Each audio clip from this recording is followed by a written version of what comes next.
at sa mga banal na pagmamahal. Welcome to our 365 daily devotion of Pastor Alexander Gomez on March 3. Ang ating talakayan natin ngayon ay masarap ba ang luto ng Diyos?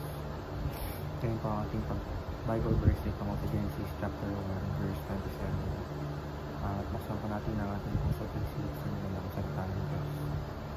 Sinasabi dito na, so God created mankind in His own image. In the image of God, He created them. Male and female, He created them. Or sa Tagalog, kaya nilalang ng Diyos ang tao ayon sa kanyang sariling larawan. Ayon sa larawan ng Diyos siya nilalang. Sila ay kanyang nilalang na lalaki at babae. Teaching number 1, sex is not shameful but pure and holy. Madalas sa kultura at lipunan, ang sex ay tinitingnan bilang isang bagay na marunat o nakakayang pag-usapan.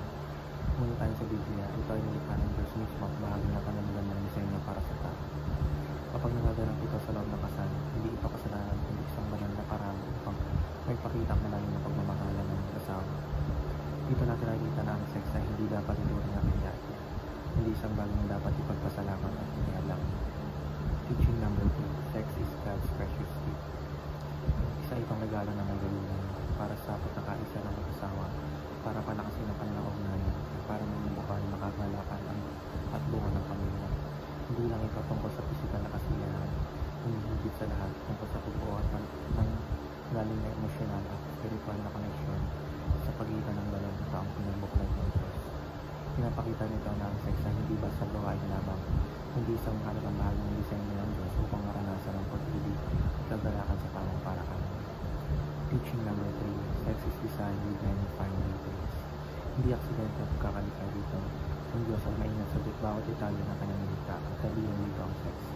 Meron itong particular na linya upang pag-simbolo ng pag-ibig ng respeto, katapatan at kamanalan. Nagpapakita ang tunay na kagandahan ng sex bilang isang malakaloob na nagbibigay karangalan sa nilikha. Application number 1, protect God's gift of sex. Dahil ito ay regalo ng Diyos, dapat natin itong ingatan laban sa mga maling interpretasyon at mga paggamit. Ang pakikiapid or nagkatiya sa dami ng sex sa pagsalinig sa iman ay mga bagay na sinisira sa ordinary na disenyo ng Diyos. Sa pamamagitan ng disiplina at pagpili ng tama, napoprotekta natin ang kabanalan at kagandahan ng sex bilang banal na regalo. Application number 2, practice faithfulness in thought and deed. Ang pagiging tapat ay hindi lamang tungkol sa pisikal na katapatan, kundi pati na rin sa ating pag-iisip at pagdaman. Ang maling pag-iisip, maraswang biro o lihim na pag-anasa ay maaaring makasila ng kabanalan sa ating katawan at relasyon. Application number 3, pray for grace to honor God with your body. Hindi natin kailangan magtagumpay sa sariling lakas lamang. Kailangan natin ang gabay at biyaya ng Diyos upang mapanatili ng sa ating puso at katawan.